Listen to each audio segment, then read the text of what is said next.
16/10/1969। परखने की शक्ति को तीव्र बनाओ।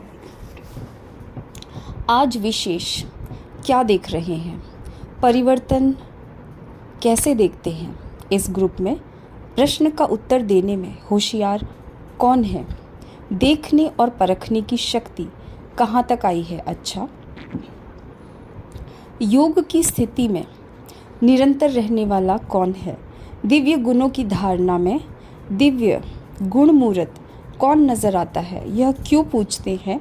क्योंकि अगर परखने की प्रैक्टिस होगी तो जब दुनिया में कार्य अर्थ जाते हो और आसुरी संप्रदाय के साथ संबंध रखना पड़ता है, तो परखने की प्रैक्टिस होने से बहुत बातों में विजयी बन सकते हो।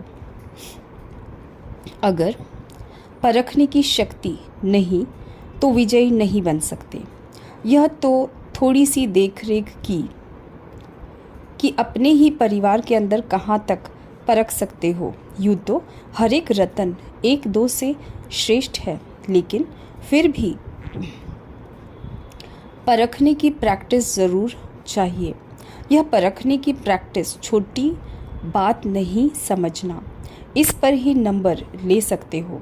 कोई भी परिस्थिति को, कोई भी संकल्प वाली आत्माओं को, वर्तमान और भविष्य दोनों कालों को भी परखने की प्रैक्टिस चाहिए।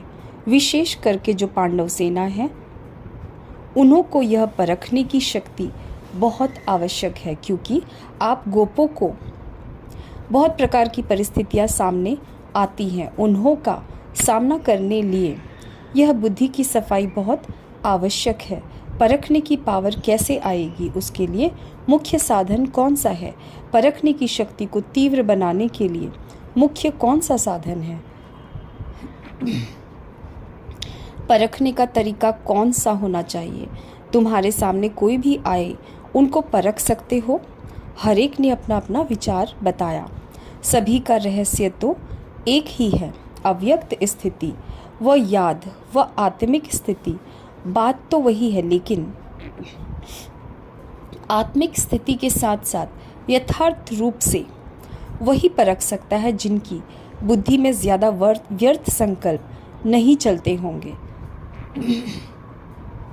उनकी बुद्धि एक की ही याद में, एक के ही कार्य में और एक रस स्थिति में होगी। वह दूसरे को जल्दी परख सकेंगे। जिनकी बुद्धि में ज़्यादा संकल्प उत्पन्न होंगे, तो उनकी बुद्धि में दूसरों को परखने के समय भी अपने व्यर्थ संकल्प की मिक्सचैरिटी होगी। इसलिए जो जैसा है वैसा परख नहीं सकेंगे। तो मूल रहस्य निकला बुद्धि की सफाई। जितना बुद्धि की सफाई होगी उतना ही योग युक्त अवस्था में रह सकेंगे। यह व्यर्थ संकल्प और विकल्प जो चलते हैं, वह अव्यक्त स्थिति होने में विघ्न है।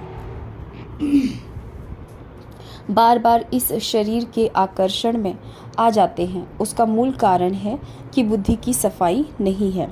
बुद्धि की सफाई अर्थात बुद्धि को जो महामंत्र मिला हुआ है, उसमें बुद्धि मगन रहे। एक की याद को छोड़ अनेक तरफ बुद्धि जाने के कारण शक्तिशाली नहीं रहते। वैसे भी जब बुद्धि बहुत कार्य तरफ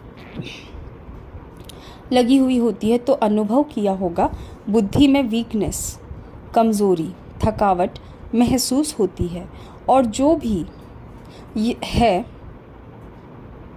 यथार्थ रूप से निर्णय नहीं कर सकेंगे। इसी रीति व्यर्थ संकल्प विकल्प जो चलते हैं, यह भी बुद्धि को थकावट में लाते हैं। थकी हुई कोई भी आत्मा न परख सकेगी, न निर्णय कर सकेगी। कितना भी होशियार होगा तो थकावट में उनके परखने निर्णय करने में फर्क पड़ जाता है। सारा दिन इन संकल्पों से बुद्धि थकी हुई होने कारण निर्णय करने की शक्ति में कमी आ जाती है, इसलिए विजयी नहीं बन सकते। हार खाने का मुख्य कारण यह है, बुद्धि की सफाई नहीं है। जैसे उन्हों की हाथ की सफाई होती है ना, आप फिर बुद्धि की सफाई से क्या कर सकते हो? वह हाथ की सफाई से झट से बदल देते हैं, देरी नहीं लगती, इसलिए कहते हैं जादूगर। आप में भी बदलने का जादू आ जाएगा। अभी बदलने सीखे हो, लेकिन जादू के समान नहीं बदल सकते हो, अर्थात जल्दी नहीं बदल सकते हो, समय लगता है। जादू चलाने के लिए जितना समय जिसको मंत्र याद रहता है, उतना उसका जादू सफल होता है। आपको भी अगर महामंत्र याद होगा तो जादू के समान कार्य होगा। अब इसी में देरी है, तो अब इस भट्टी से क्या बनकर निकलेंगे? जादूगर। अगर इतने जादूगर भारत के कोने कोने में छा जाएंगे तो क्या हो जाएगा? 1 मास के अंदर कुछ और नज़ारा देखने में आएगा। अब तो तैयारी करनी पड़ेगी ना। अगर इतने जादूगर बदलने का कार्य शुरू कर देंगे तो फिर क्या करना पड़ेगा? ऐसी कुछ नवीनता आप भी देखना चाहते हो और बाप दादा भी चाहते हैं। ऐसा आवाज़ फैल जाए कि यह कौन कहाँ से प्रकट हुए हैं। ऐसे महसूस हो कि एक एक स्थान पर कोई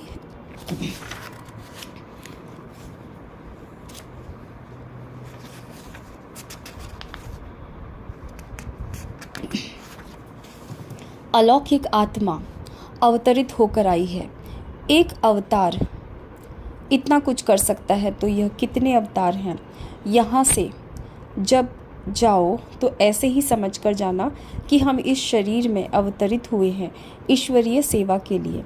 अगर यह स्मृति रख कर जाएंगे तो आपकी हर चलन में अलौकिकता देखने में आएगी। जो भी आपके दैवी परिवार वाले व लौकिक परिवार वाले हैं, वह महसूस करें कि यह कुछ अनोखे ही बनकर आए हैं, बदल कर आए हैं। जब आपकी बदलने की महसूसता आएगी तब आप दुनिया को बदल सकेंगे। अगर आप सभी के बदलने की भासना नहीं तो दुनिया को नहीं बदल सकेंगे। खुद बदलकर दुनिया को बदलना है। ऐसे ही समझकर चलना कि निमित्त मात्र इस शरीर का लोन लेकर ईश्वरीय कार्य के लिए थोड़े दिन के लिए अवतरित हुए हैं। कार्य समाप्त करके फिर चले जाएंगे। यह स्मृति लक्ष्य रख कर के ऐसी स्थिति बनाकर फिर चलना। यह बगीचा है। बाप दादा चैतन्य बगीचे में आते हैं तो कुछ वाणी से खुशबू लेते हैं, कुछ नयनों से, कुछ मस्तक के मणि से। हर एक के मस्तक के मणि की चमक बाप दादा देखते हैं। ऐसे ही अगर आप सभी भी मस्तक के मणि को ही देखते रहो तो फिर यह दृष्टि और वृत्ति शुद्ध सत्व प्रधान बन जाएगी। दृष्टि जो चंचल होती है उसका मूल कारण यह है, मस्तक के मणि को न देख शारीरिक रूप को देखते हो। रूप को न देखो लेकिन मस्तक के मणि को देखो। जब रूप को देखते हो तो ऐसे ही समझो कि सांप को देख रहे हैं। सांप के मस्तक में मणि होती है ना, तो मणि को देखना है, न कि सांप को। अगर शरीर भान में देखते हो तो मानो सांप को देखते हो। सांप को देखा और सांप ने काटा। सांप तो अपना कार्य करेगा।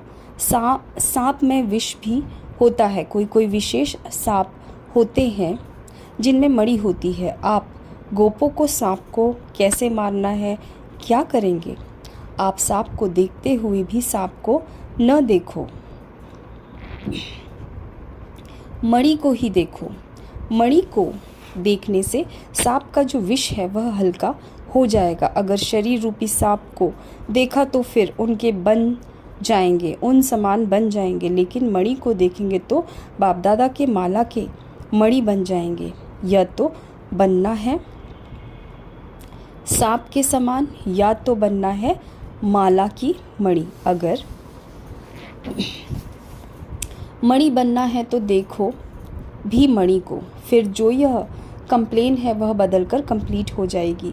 सिर्फ बुद्धि की परख से कहाँ कंप्लेन कहाँ कंप्लीट, रात दिन का फ़र्क है। लेकिन सिंधी भाषा में लिखेंगे तो सिर्फ 2 बिंदियों का फ़र्क है। यहाँ भी ऐसे है, 2 बिंदी, एक स्वयं की, एक बाप दादा की।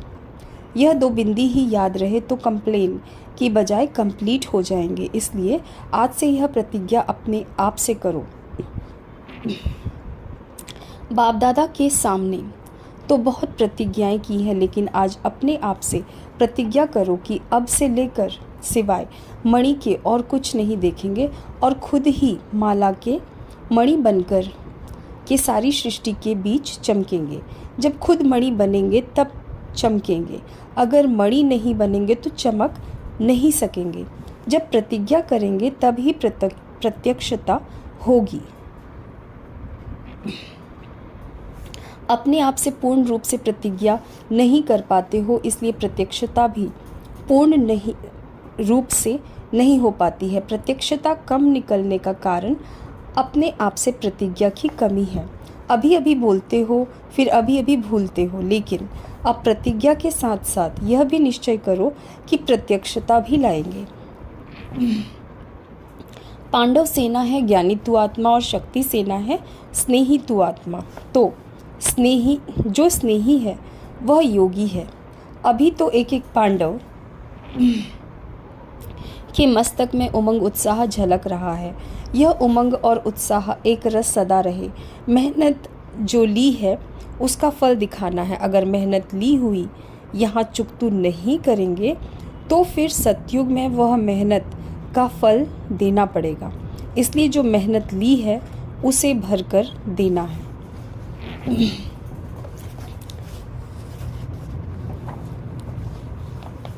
हर एक सेवा केंद्र से यह समाचार आना चाहिए, यह कुमार तो अवतरित होकर के इस पृथ्वी पर पधारे हैं। ऐसा समाचार जब आए तब समझो कि फल निकल रहा है। अभी ऐसी स्थिति की आवश्यकता है। जैसे बाप दादा लोन लेकर आते हैं ना, अभी तो दोनों ही लोन लेते हैं। थोड़े समय के लिए आते हैं, किस लिए? मिलने के लिए। वैसे ही आप सभी भी समझो कि हम लोन लेकर सर्विस के निमित्त आए हैं, थोड़े समय के लिए। जब ऐसी स्थिति होगी तब बाप का प्रभाव दुनिया के सामने आएगा। दोनों ही हिसाब ठीक किया है या लेने का किया है, देने का नहीं। 6 मास तक एक रस रहेंगे ना कि 15 दिन के बाद लिखेंगे। चाहते तो हैं लेकिन क्या करें, यह हो गया। ऐसी कोई भी कंप्लेन नहीं आए, फिर तो दीदी का काम हल्का हो जाएगा। आप खुद भारी होंगे तो सारा कार्य भारी हो जाएगा। बाप दादा की आशा कहे व शुद्ध संकल्प कहे, यही रहता है और रहेगा कि एक एक नंबर हो।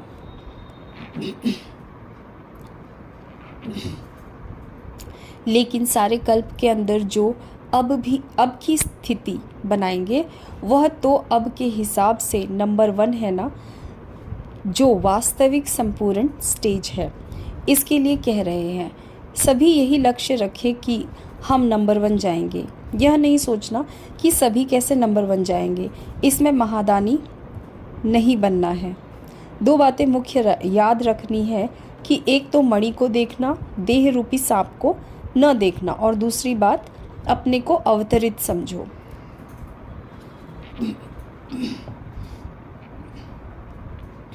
इस शरीर में अवतरित होकर कार्य करना है। और एक स्लोगन सदा याद रखना कि जो बाप दादा कहेंगे, जो कराएंगे, जैसे चलाएंगे वैसे ही करेंगे, चलेंगे, बोलेंगे, देखेंगे।